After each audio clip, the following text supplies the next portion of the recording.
Minute کے ساتھ میں ہوں عائشہ تنظیم۔ اتوار کو غزہ سے جنوبی اسرائیل پر 6 راکٹ داغے جانے کے جواب میں آج اسرائیلی جنگی جہازوں نے غزہ پر حملے کیے ہیں۔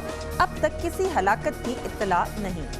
ایڈورڈ سنوڈن جو امریکی حکومت کی طرف سے عوام کی وسیع پیمانے پر خفیہ نگرانی کی خبر منظر عام پر لانے کے ذمہ دار ہیں، ایکواڈور سے سیاسی پناہ کی درخواست کریں گے۔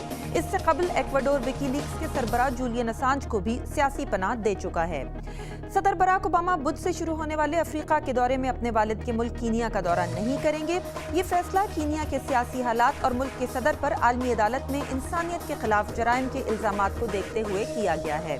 اور شمالی انڈیا کی ریاست اتراکھنڈ میں سیلاب سے 1000 سے زائد ہلاکتوں کے علاوہ ہزاروں لوگ اب بھی امداد کے منتظر ہیں۔